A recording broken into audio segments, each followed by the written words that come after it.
We are live. Okay. So good evening, postgraduates, and my namaskar to all the mentors.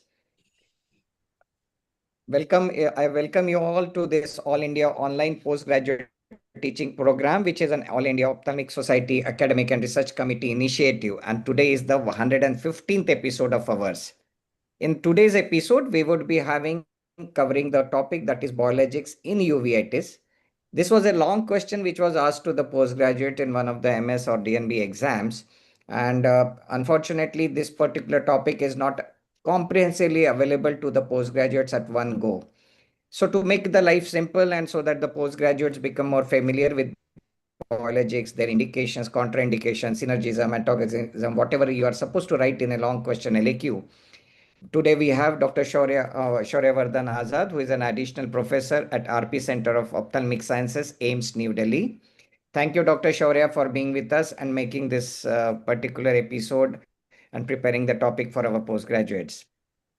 Also, we have senior discussants, Dr. Abhilasha Bahrani, who is a clinical lead senior consultant at Neo Retina Eye Care Institute. Also, she happens to be editor of UVEITIS Society of India. Another dear friend of mine, Dr. Shishir Narayan, who is an acclaimed UVA surgeon at Shroff Eye Center, New Delhi, and a young UVA consultant from HV Desai Eye Hospital, Dr. Rashmi Kashikar. I'm extremely thankful to all the discussants as well as our speaker for today for sparing their valuable time for our postgraduates of our country. So without much ado, can I request Dr. Shaurya to start his presentation? Just a small suggestion. This is basically a presentation for the postgraduates. So let our discussion as well as presentation should be at that level. Over to you, Dr. Shaurya.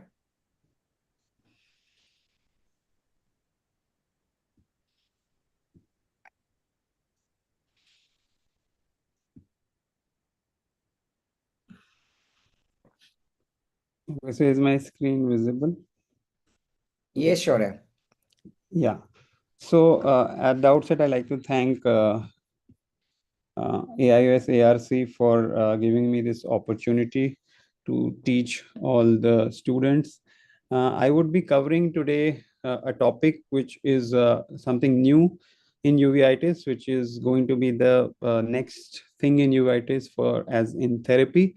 So however, as before we move on to something which is new, I would always prompt the students to actually understand the management of uveitis. So I'll be taking few minutes in which I'll first try to explain what exactly happens in uveitis and when do we start therapy and how we move on to actually coming to biologicals, because biologicals is not something that is go straight on to the as the primary line of therapy. It is something that comes in due course of your treatment.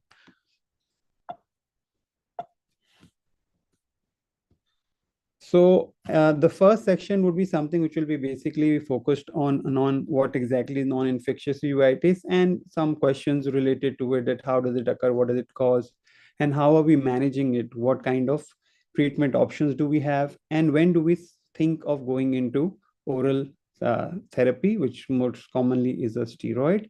And the next section would be on that when steroids do not work or when we want steroid sparing effect, when do we actually go on to immunosuppressions? What are the common type of immunosuppressions, suppressors that we have, the conventional DMARDs, and what are their side effects? And then we move on to the topic that is pertaining to our lecture today, which is basically biologicals. So when do we initiate these biologicals? How is a biological unique than a conventional DMARD? And what do we need to do before starting them, and the different types that are available and their actions and their side effects. So basically moving on to, we will be focusing on the treatment of non-infectious uveitis. And non-infectious uveitis is something which is like an inflammation of the uvea, which is and the uvea and the adjacent structure, and which is only after ruling out infectious causes. And I would like to stress over here that we have to rule out the infectious causes, because then our treatment becomes totally different than what we are going to be following here. So if you see in a normal immune system, what happens is that we have these real threats that are there, and then the immune system that we have will then mount a immune response, which will negate these and will try to defend us from diseases. However, what can happen is that sometimes our immune system actually mounts a response to our own tissues, and that is when you get something of a immune mediated disease. So again, as I said, that it is uveitis is an autoimmune uh, disorder in which, yeah, our own body's immune system will fight against our own body's tissue. What it can cause? Well, it basically, as I said, it causes and affects the uveal tract. So it can cause an anterior uveitis, or it can cause an intermediate uveitis, or land up in a posterior uveitis. Or if all of these are involved, then maybe it can lead to a pan uveitis.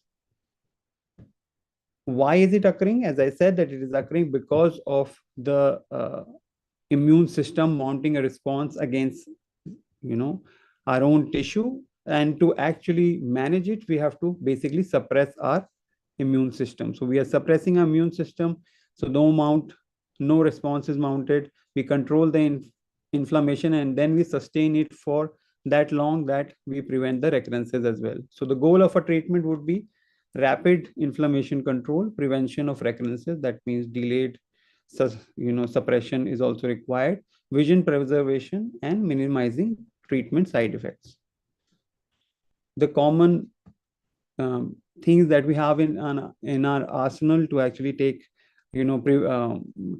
the uveitis. Basically, for anti uveitis, we are using topical steroids only. In select cases, we probably would go on to oral therapy. Systemic steroids are indicated whenever we have a bilateral involvement or a posterior involvement with sight-threatening disease.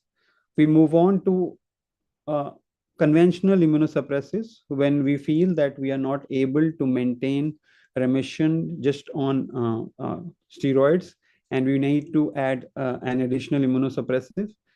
And biologics come into the frame when there is a refractory uveitis, or maybe in today's time, even they are kind of replacing conventional DMARDs in cases where people can afford the treatment as the second line. Some biologics are also specific to disease, like rituximab, which have shown efficacy in scleritis. And we also have local steroids, which we can use as and when we want to augment our suppression, and we want to act only locally and most commonly in unilateral cases. Indications for oral steroids. Well, the indications of oral steroids, as I said, is either when you have a bilateral disease or any cases of intermediate, posterior, or panuveitis, which is sight-threatening. Any inflammations which are fulminant, like Behçet's, Vickers, sympathetic ophthalmia, all of these in such cases. Refractory uveitis, in which we are not able to maintain remission even when we have a steroid, as well as we are trying to refractory anterior uveitis, sorry, when we have topical steroids and we're not able to maintain remission in those cases. And in cases where we are trying to bridge the immunomodulatory therapy, where we are taking care of the acute event with the steroids, and then we are looking for a long-term suppression with the conventional DMARDs. So what do we consider while we are choosing any form of immunosuppression? So if you want to suppress the immune system, we want basically two things. So what is happening in uveitis is, one is we need to take care of the acute event. And the next is also that we need some amount of delayed suppression so that we don't have recurrences and relapses. So for this short term, we need an agent which can work both short and long term, which has lesser side effects and is also cost effective. And this is why steroids have been the first line of treatment until now. It has both sort of effect. One is a rapid effect, which is basically within minutes to hours.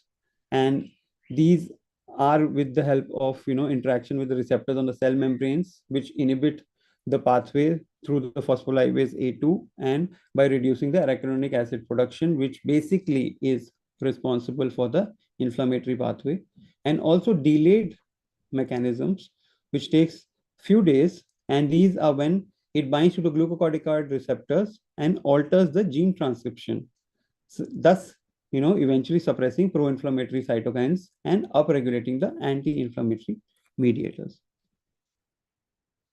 So how do we move on from one type of therapy to the other, and then finally going on to biologic? So the first, we always go with a stepwise approach. So the first would be that in any unilateral cases, we always try for a local therapy. Unilateral or even an anti-uveitis, always try to look for a local therapy and not going on to systemic steroids. If it is a bilateral involvement, then basically you can move on to a systemic therapy, which is most commonly an oral corticosteroid. Then on the first relapse or recurrence or any intolerance to steroids, you can then think of adding a conventional immunosuppressives, because the most commonly used are methotrexate, azathioprine, mycophenolate, mofetil. And if these also cannot have a steroid sparing effect, and or in refractive cases we are not getting remission, we can move on to a second line, which is a biological in the form of ADA or an infliximab or a rituximab. Local uh, um, local therapy in the form of Ozurdex or any other periocular steroids can be used as and when required as a part of this therapy in between. So why do we need long-term suppression? We need long-term suppression because we want to suppress it and taper off steroids so slowly that it does not recur. Because the commonest form of relapse and recurrence that has been found is an inadequate or incomplete control of underlying inflammation. Also, in cases where there is refractory uveitis, as I mentioned, like Behçet, serpiginous, VKH, or sympathetic ophthalmia, in such cases as well, there are higher chances of relapses, and you need to give a oral corticosteroid. In cases where you have systemic associations which you may not be aware of, which may not have manifested till now, in those situations as well, the steroids need to be given for a adequate amount of time. What is that adequate amount of time? Well, whenever you're giving topical therapy, maybe at least a 6 weeks duration with a slower taper off of topical steroids would be mandated. Or in cases where you're giving a oral steroid, in those cases you would want a suppression at least for a period of 3 months.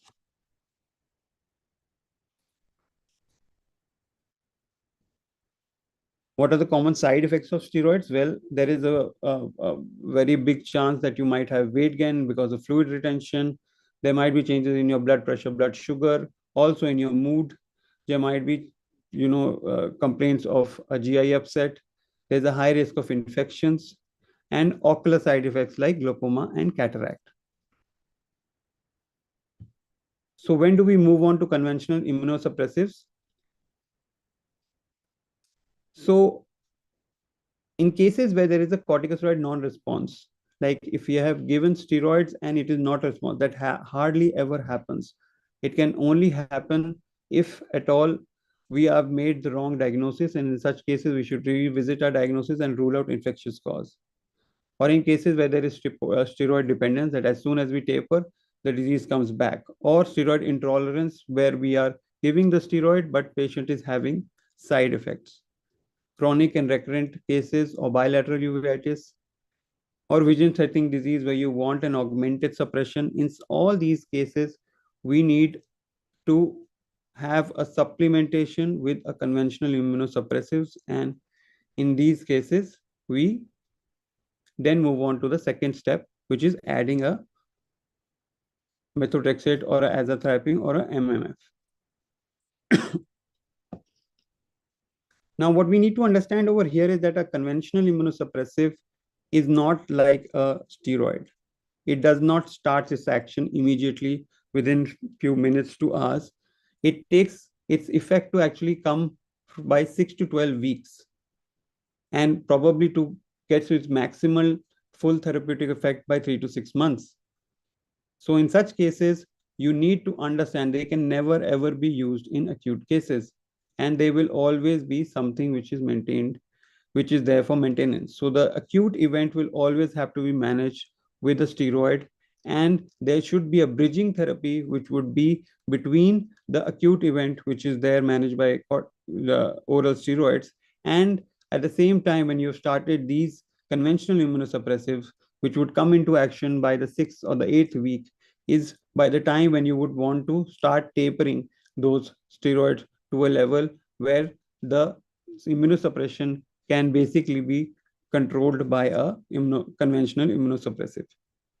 And the duration of treatment over here has been quite clear, in which you want at least a 2-year therapy in which there is disease inactivity, and after that only we think of tapering or discontinuing the drug.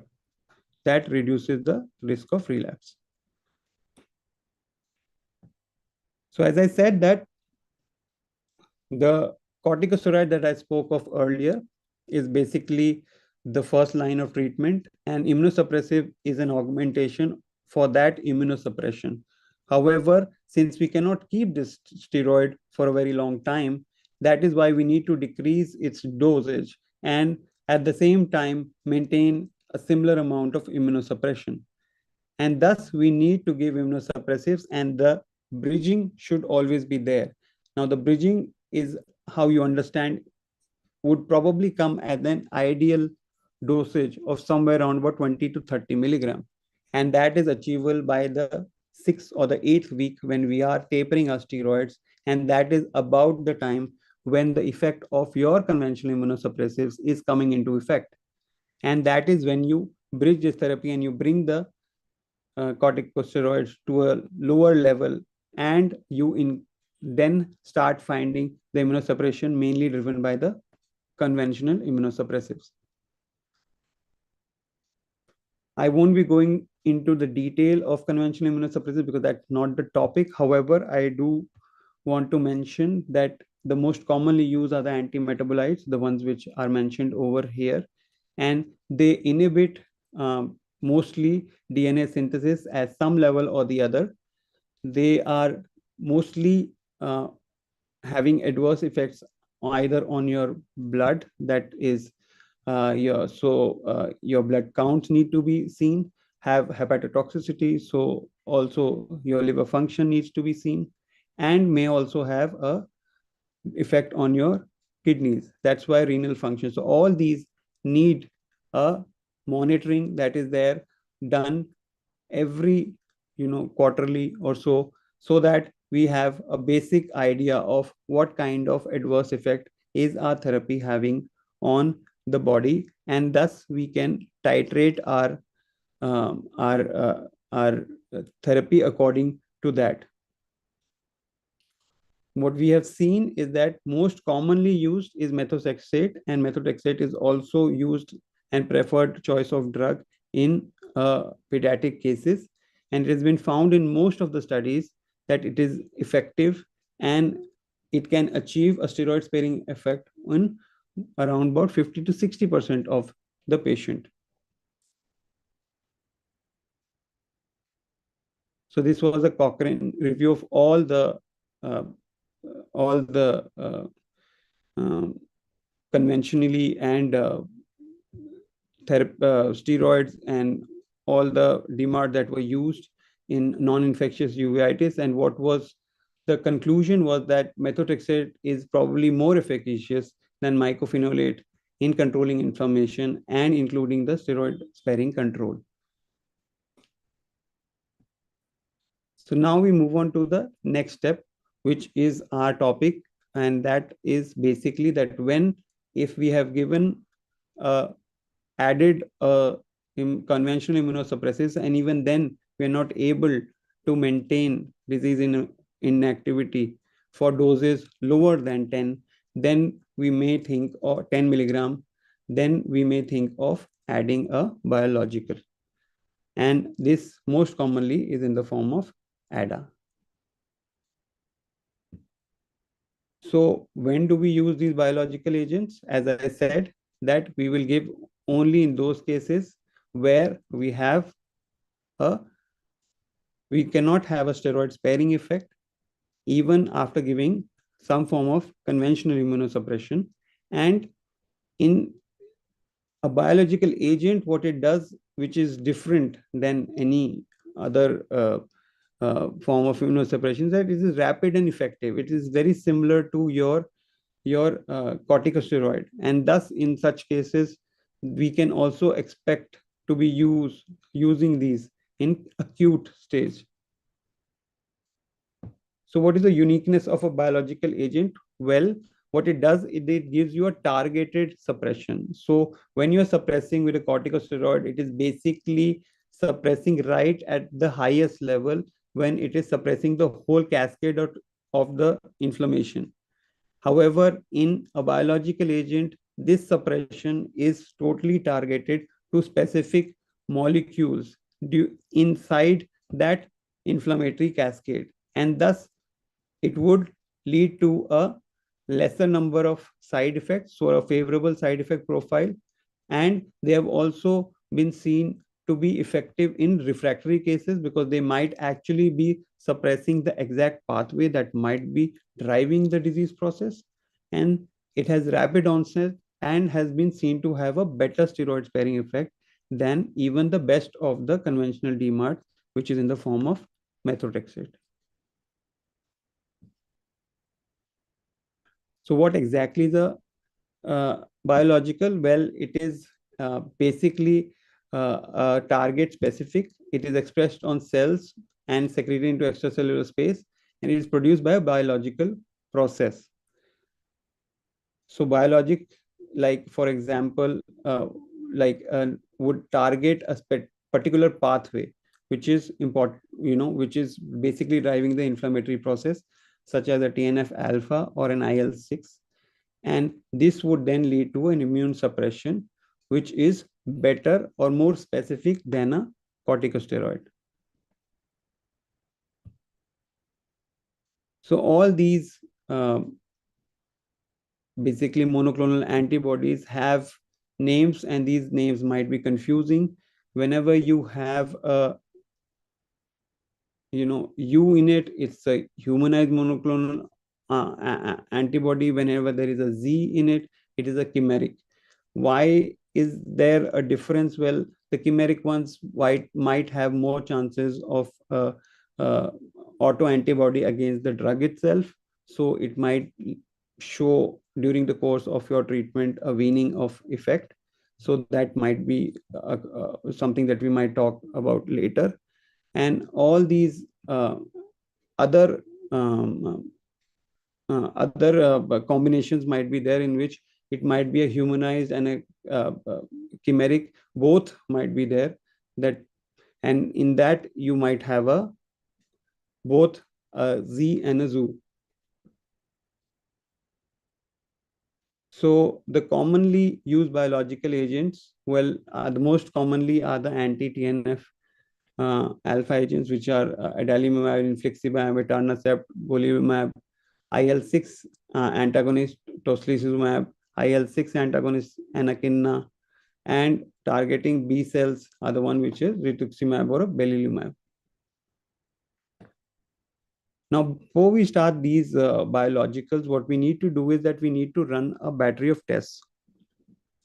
And this happens either you can run it yourself if you have been running, or if you've been given these biologicals yourself, or else you can send it over to your rheumatology friends, and there they can run these tests and find whether your candidate is suitable enough to start biologicals. So a common test which we do before a conventional DMARD is also done, like a CBC, RFT, LFT. And since these patients are at a higher risk of developing infections, specifically, TB, in these patients need to get a TB screening done in the form of either IGRA or a MON2 along with a chest X-ray. Patient should also be screened for hepatitis B as well as hepatitis C, and HIV should be ruled out. Any other forms of infection can be taken by history. Specifically, what we need to look for a patient who might receive rituximab is the serum IgG levels, because it's basically B cell depleting therapies, and thus levels of CD19 and CD20 count should also be taken into account before starting therapy. So TNF alpha agents, as you can see, is basically different drugs are basically affecting or blocking the TNF alpha so that it does not release the cytokines. Then this is anakinra, in which the IL-1 receptor is being blocked. Likewise, tocilizumab, IL-6, and co-stimulatory mechanism like abatacept, and an anti-CD20, which is basically a B cell depleting. So first we'll move on to the anti-TNF alpha agents. Well, these are basically tumor necrosis factor cytokines. These are generated by the CD4 lymphocytes, and they activate the macrophages and natural killer cells and play a crucial role in triggering inflammation and apoptosis. They release pro-inflammatory cytokines, which is pivotal in uveitis, which has been found, and it is also been found upregulated in the aqueous humor and the serum. TNF alpha attaches to TNF alpha receptors 1 and 2 situated on the surface of the pigment epithelial cells of the iris, ciliary body, and the retina, and thus blocking it. It has been identified to elevate the production of VEGF as well. So if we block this pathway, then it also decreases the VEGF levels. As I already mentioned, there is a high risk of these patients developing tuberculosis, and thus it needs to be monitored and screened for infections. I might like to add over here that one of my own known to who works in a bank has ankylosing spondylitis and was basically on ADA and was coughing one day when I had gone to the bank, and couple of days later I got to know that he was having tuberculosis. So it is not something that we just speak or talk. It is something that can actually happen, and we need to be very careful about it. It's not something that we do only at the time of screening, but also to be followed up while you're monitoring the patient when he or she is on therapy. So the most studied ones are ADA and infliximab. Etanercept is generally not preferred in patients of uveitis, does not show that much of efficacy, or rather even has chances of causing paradoxical uveitis.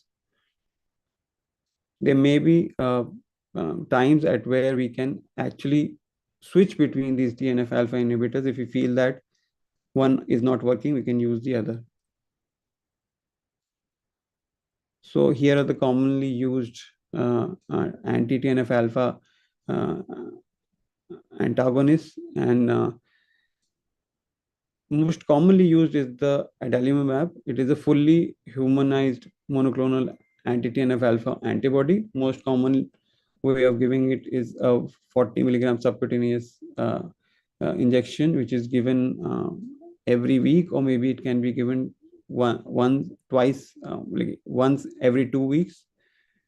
Common indications are non-infectious uveitis, which can be intermediate uveitis, posterior uveitis, pan-uveitis, and most commonly it has been used in GIA-associated uveitis. Common side effects are in TB reactivation, and also you have to keep a look on a liver enzymes.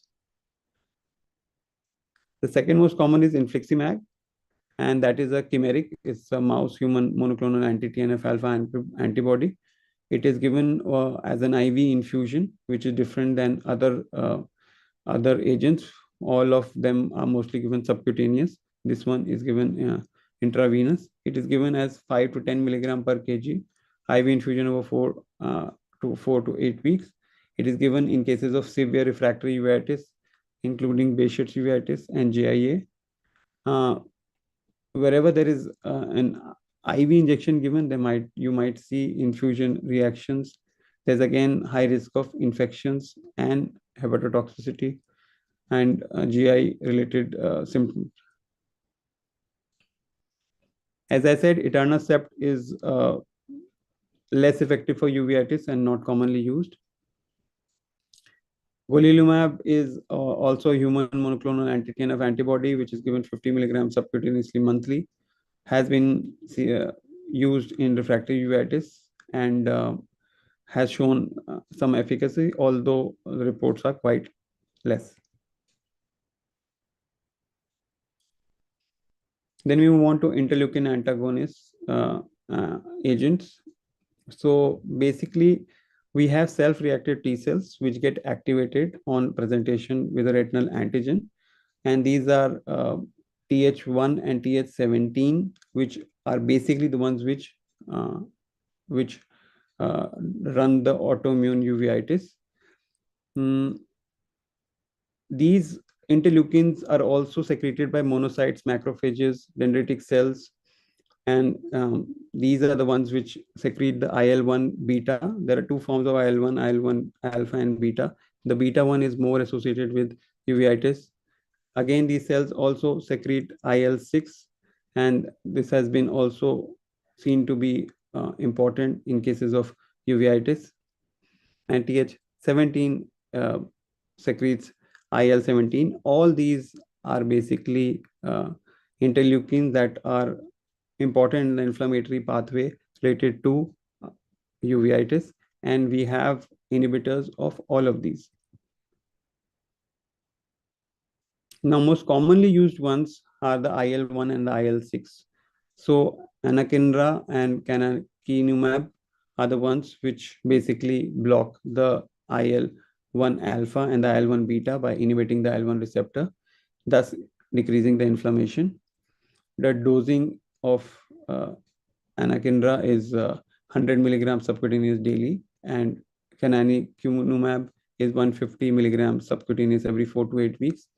They have been used in Behçet's disease and refractive uveitis, and typical onset is seen 3 to 6 weeks, and they have shown to be effective in vasculitis control. Likewise, IL-6, the most commonly used is the tocilizumab and the sarilumab. Both block the IL-6 binding to the membrane, inhibiting the pro-inflammatory signaling. The dosing is intravenous 4 to 8 milligram per kg every 4 weeks, or a subcutaneous 162 milligram every 1 to 2 weeks. These are basically used in non-infectious uveitis such as intermediate, posterior, and panuveitis. And again, most common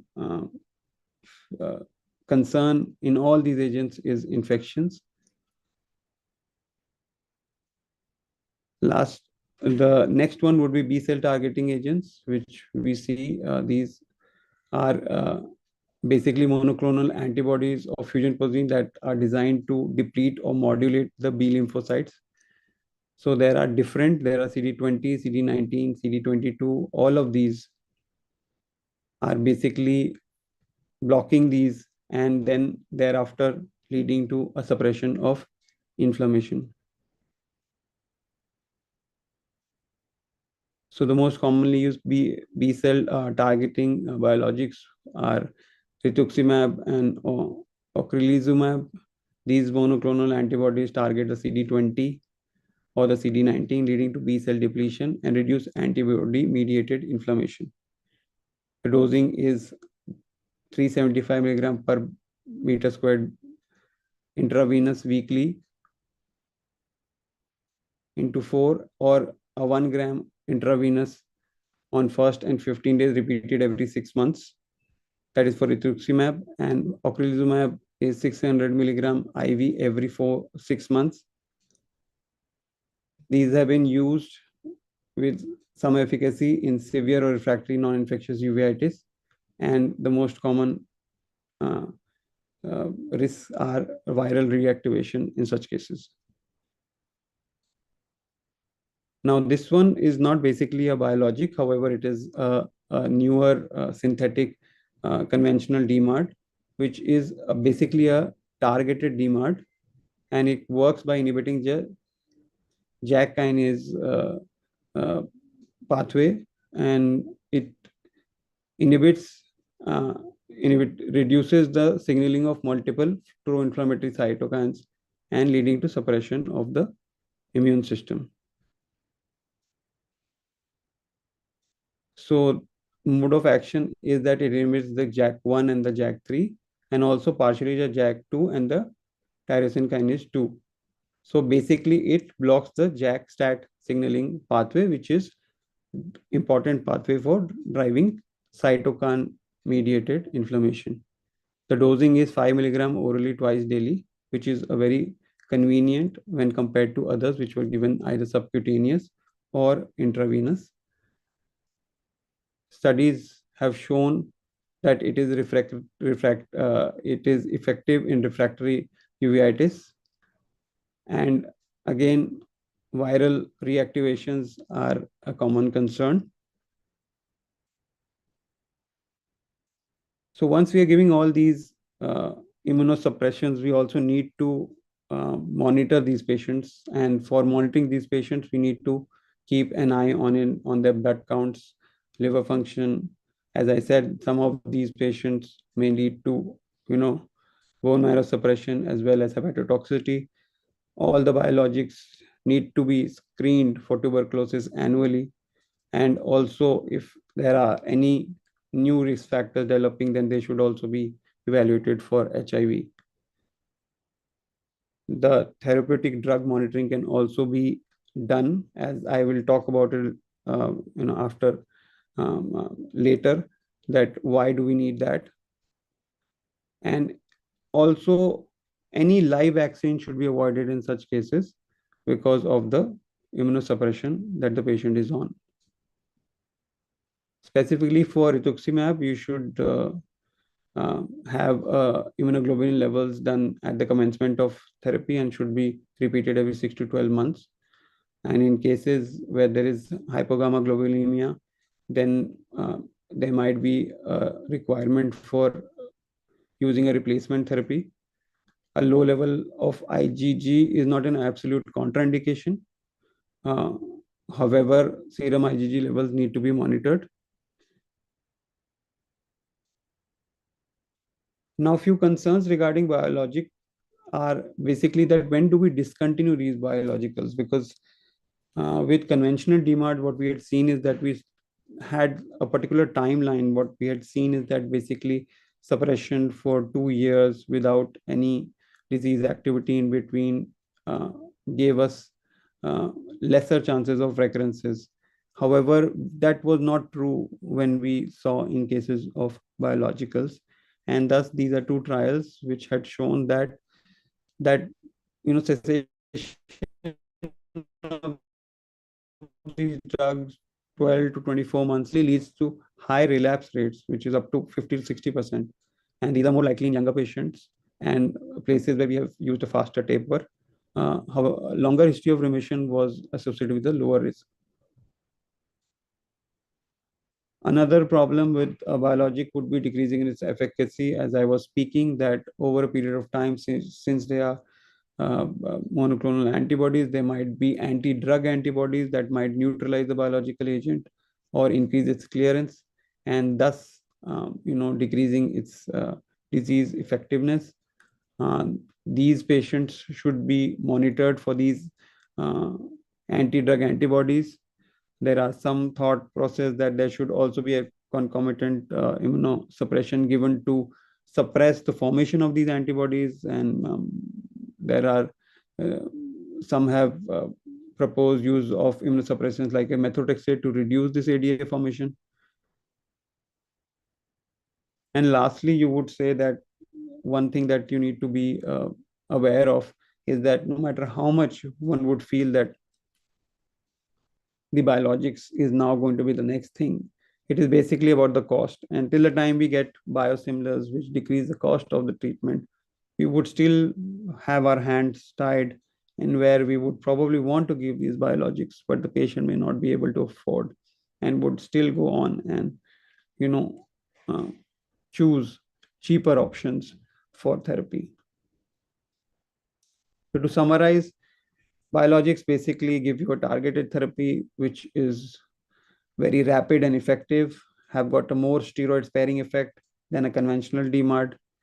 It has also been seen in effective in refractory cases. However, it does have its shortcomings, as we do not know how long to, go on with the treatment. And since we do not know how long to go on, the cost that it adds to the patient is also a concern. There's always an underlying risk of, these patients having infections.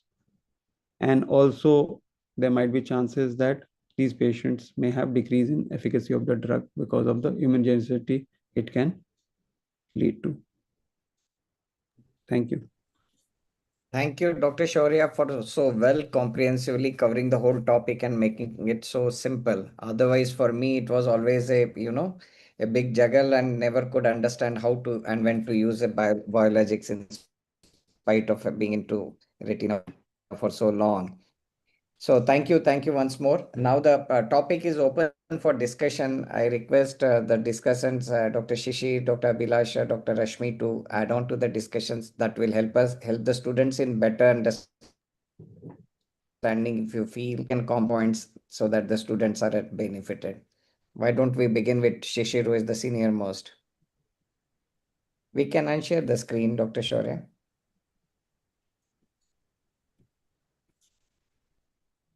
Hi, Prashant. I always say in a webinar, ladies first. You know me well. So let's have their comments. I'll be very happy to share my personal experience. You see, Shaurya has given a complete picture of the entire treatment protocol, that you start with steroids and how you'd go on to immunomodulatory treatment, and then to DMARDs, and then to go on to biologics, and now the synthetic that is available. So I think it's very nicely covered.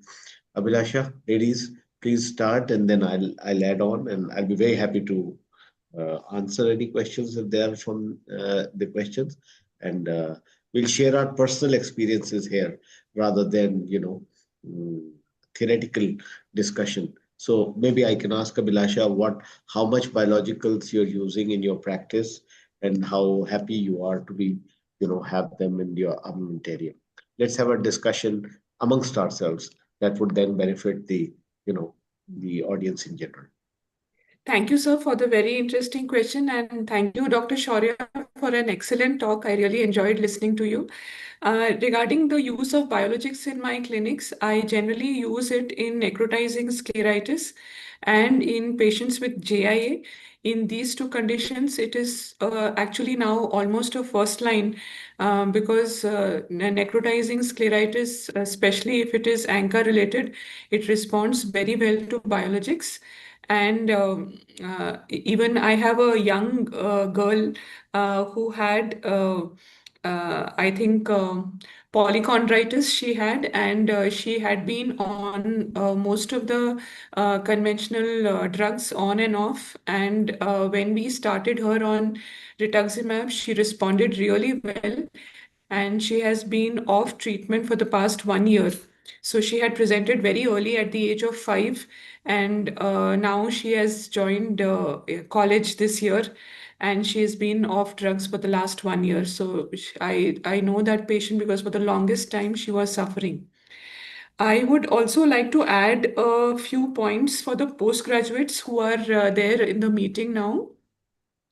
Dr. Shaurya has covered the topic very comprehensively, but for the postgraduates, it is very important to know all the trials that have been done for biologics. So because that is because I have also done DNB, and those days we had a question on trials in anti-VEGFs.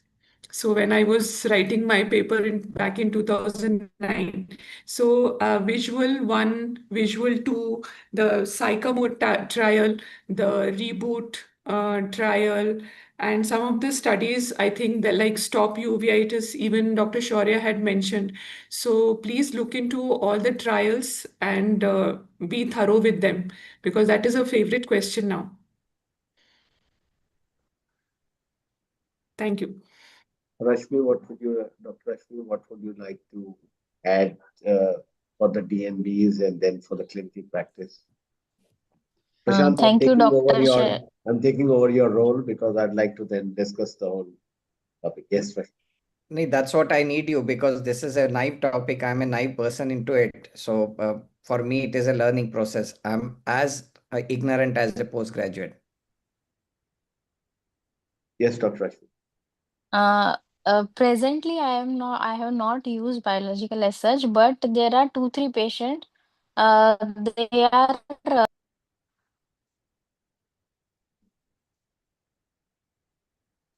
I think she got disconnected. So then I think I'll take a couple of minutes, Prashant, till she can join back.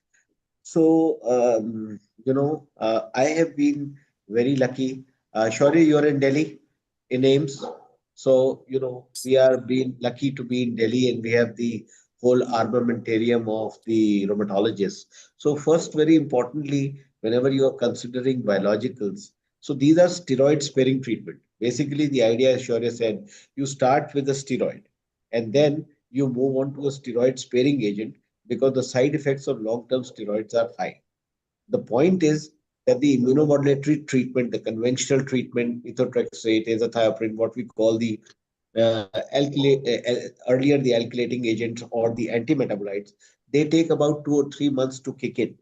And what happens is they are non-specific in the sense that they will target the replication of DNA.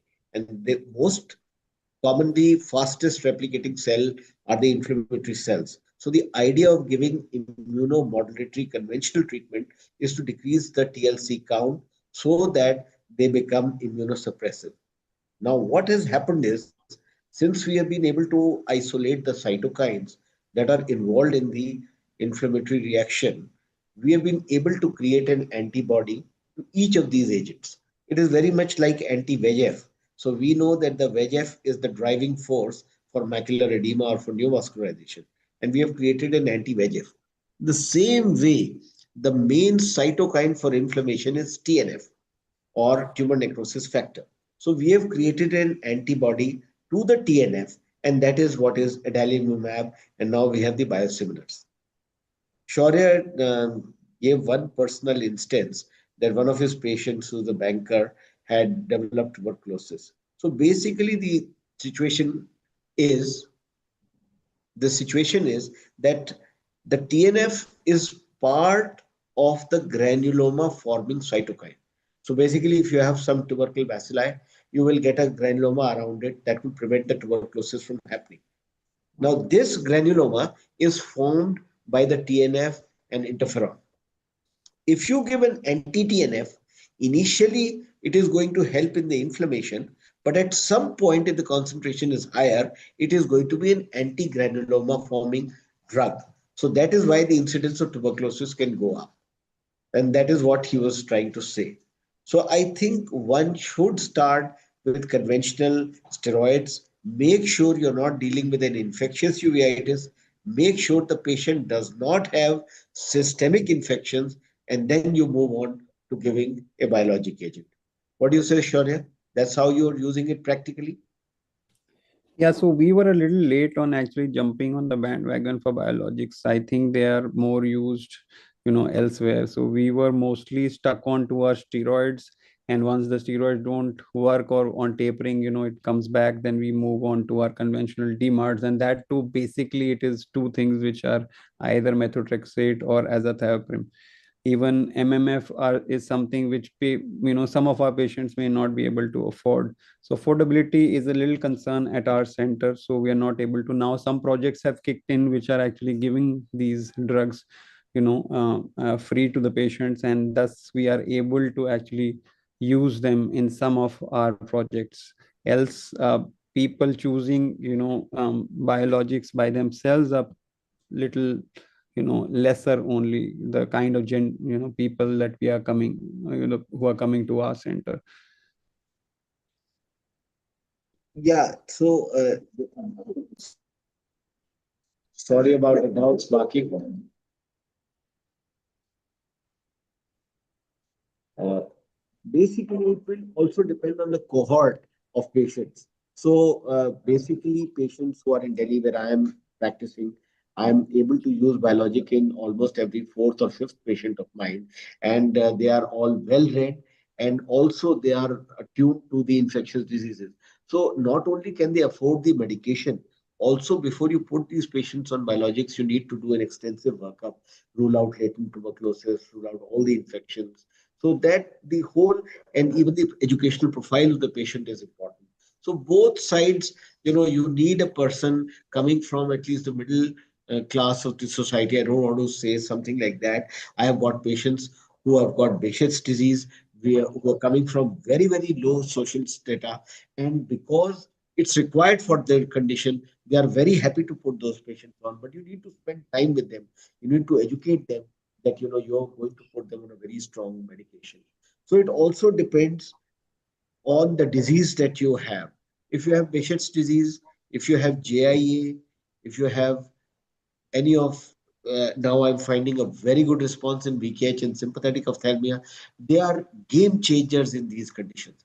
But supposing you have something like sarcoidosis, you have something like ankylosing spondylosis, it's not a must to put these patients on biologics.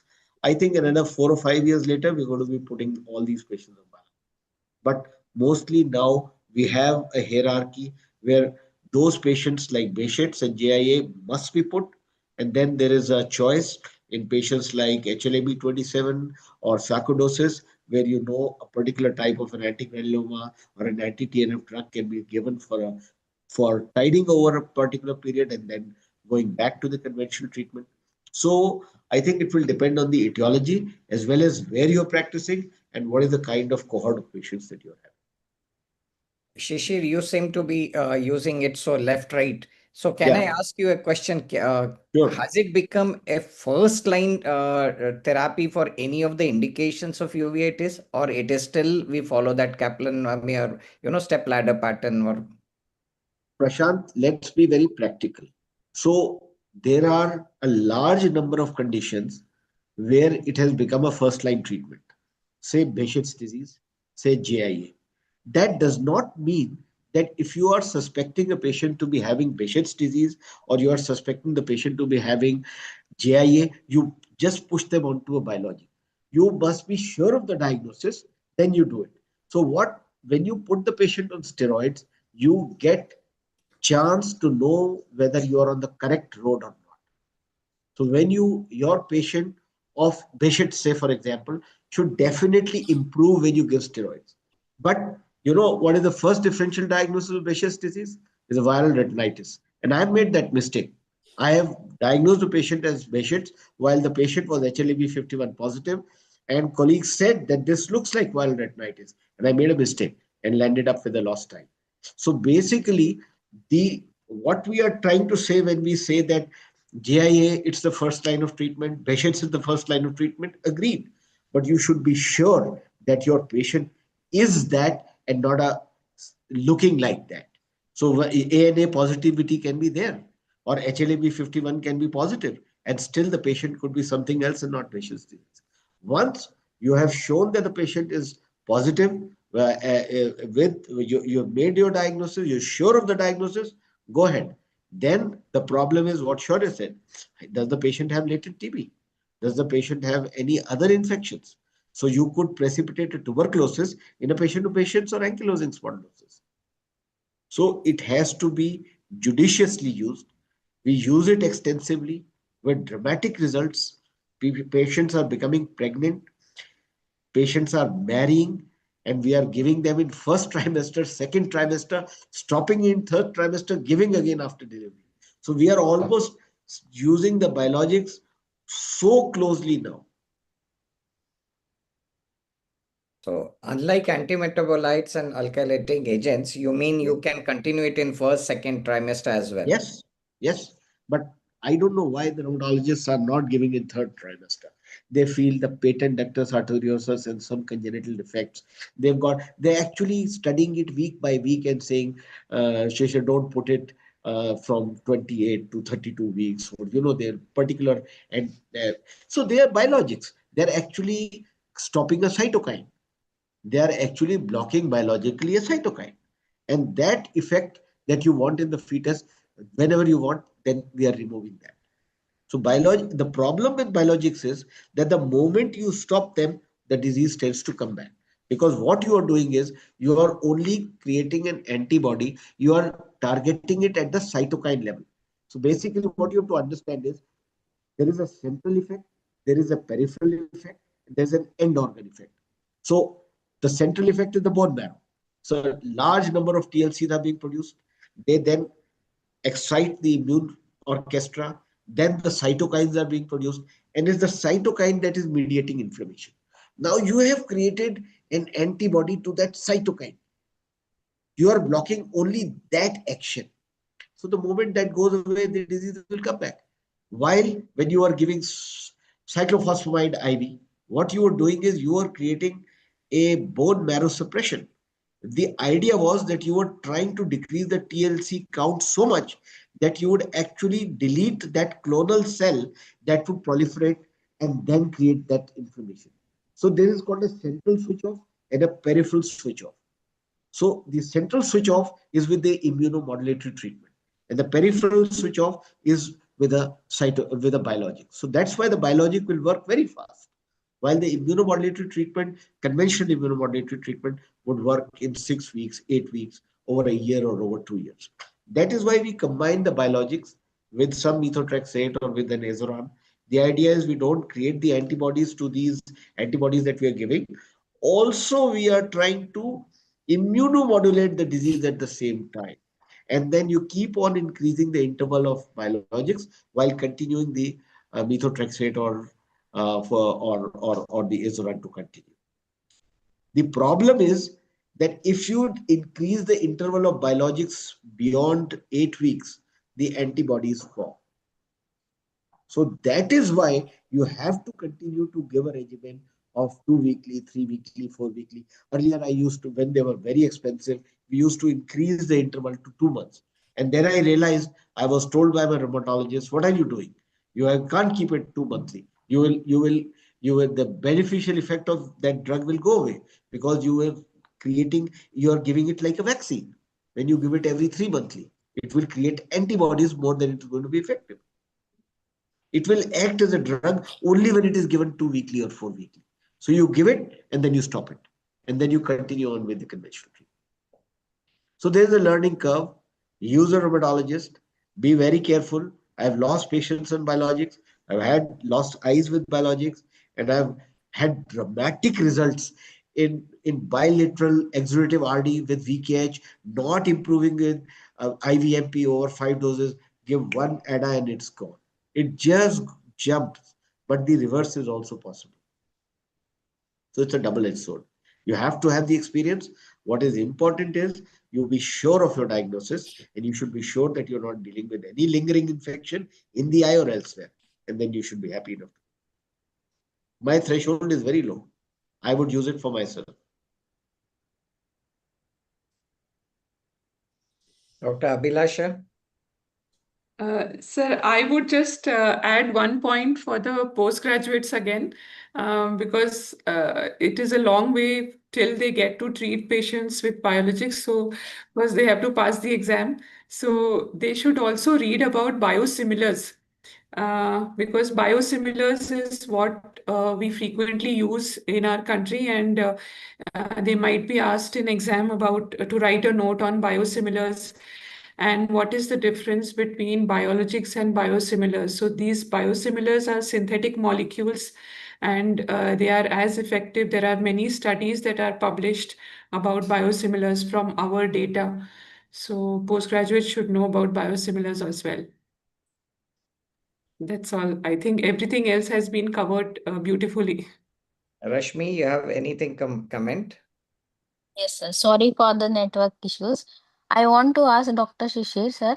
I have two, three patients. They are young, weak age patient, previously under remission, but after cataract surgery, they develop recurrent inflammation, iris bombay formation, and that was not getting controlled with two immunosuppressives also. So I was thinking to add biologicals in these patients, but till now I have not added.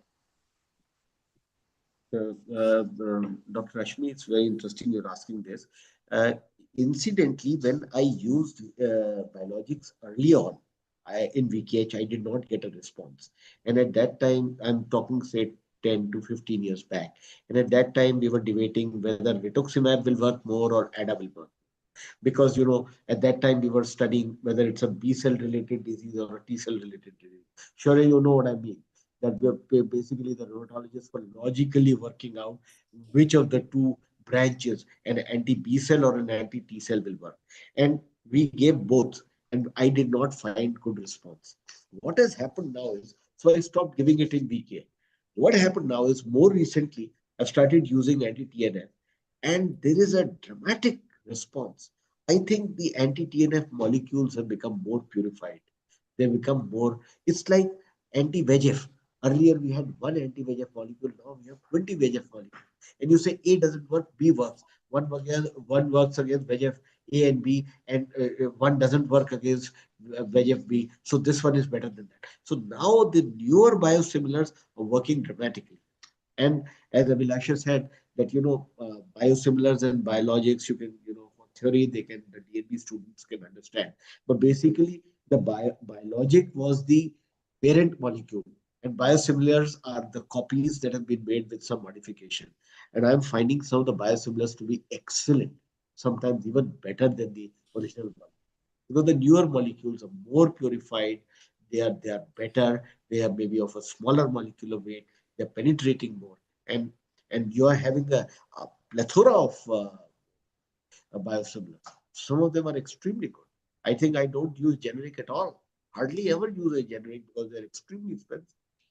And now the cost of the biologic biosimilars have come really down, very affordable. In fact, MMF very expensive, more expensive than some biologics. The problem is that the biologic, you cannot just prescribe and take it. You have to have the support of the internist and all that. So you definitely involve a rheumatologist, Dr. Rashmi, and you will be surprised if you use an anti and see what works. And it's also interesting, for some conditions, one biologic may work, and for the same condition as a patient, the biologic. So it is not that an anti-TNF works in every case. And an anti-TNF is a generic thing. Patients who don't do well on ADA go on to golimumab. Those who don't do on golimumab, the rheumatologist has got so many of them, and will keep on changing. It's just like an anti. And Prashant, I'm sorry, I'm not trying to tell the DNBs, but if they understand they understand that the cytokine is the messenger of inflammation, and there is a cascade running from the bone marrow right up to the point of the iris or the retina or the retinal blood vessel. And when you give a biologic, you are actually targeting the end point. And when you are giving an immunomodulatory drug, you're acting at the bone marrow. I think they'll be able to create a very nice answer for whatever situation it can. Thank you, Shishir. Your conviction in the molecule speaks, and you're so strongly advocating the need and the utility of that medication speaks for your conviction. So I think let us hear from the final comment from Dr. Shaurya, who has prepared such a wonderful presentation, elaborate presentation. Then we can sum up because we have already crossed 4 minutes beyond the allotted time. Yeah, Shaurya. Yeah, thank you, sir. First of all, I'd like to thank all the discussants for having such a good discussion. Uh, I would just say that definitely there is another drug that we have in our armamentarium, and we should use it with due diligence. That is what is the most important thing. And I think Dr. Shishir has mentioned it, I think, numerous times in the short time that he's spoken, that it has to be understood that what you are treating and how you're treating it. So if you basically go down to the level of what is the pathogenesis, what you are blocking, then you will be treating all these patients much better. And then you can add other drugs also, so that you can have a sustained suppression. And that can only happen if you understand the disease and understand the treatment. So we have to have a good understanding of the subject, and then only we can. Obviously, for writing an answer, you can mug up everything and actually give it in writing, and your assessor might feel that you've done a great job. But to actually put it into application, and how Dr. Shishir was saying that, you use one thing and then you add another thing, and all of them to have an effect and make a meaningful suppression, is something which is an art that can't be actually just done by writing down all the theoretical knowledge. It's something which is more by experience and understanding of the subject. Thank you. You really summarized it very, very sweetly and very nicely, Shaurya. Really Yeah. happy. You understood the essence, the message that has to be. So what really has happened is there was a time when uveitis specialists were the lowest in the ring, and and like Prashant and all, or the VR people were the topmost. But slowly the subspecialties have developed, and you now need to have a complete understanding, of what the disease pathology is. And I always say, please understand the disease at the cellular level. And now it's actually gone to the biochemical level. So now you have to understand the disease uveitis at a biochemical level, not as a cellular level. That was cellular level was a time when immunomodulators were used. With the cytokines, you have to understand it at a biochemical, and then you won't go wrong, and you can be very exact, very quick with the treatment. And fantastically, you've summarized it. Sure. Thank you, everyone. Thank you, Shaurya, Dr. Abhilasha, Dr. Shishir, and Rashmi, for sparing your valuable evening for our postgraduates and making such a complicated. Frankly speaking, it's such a complicated topic to people, naive people like us, unlike you latest people. Even my wife is a nephrologist. She speaks about all these drugs, but it just is a bouncer for me. Probably because she is my wife, everything is a bouncer. That's a joke part of it. So thank you everyone for sparing your valuable time for such a complicated topic and making it so look simple. And really, for people like us practitioners, we also now feel that we are doing an injustice to the patient by not using a biologic or not referring timely to the uveitis specialist. So it's an eye opener for people like us as well. Thank you, Shishir. Thank you, Shaurya, Dr. Abhilash, and Rashmi, once more. And postgraduates, so now we will be meeting on following Thursday again at 8 p.m. Till then, it is bye bye from our end. Bye bye. Thank you, everyone. Thank you. Thank you, Shishir. Thank you. Thank you.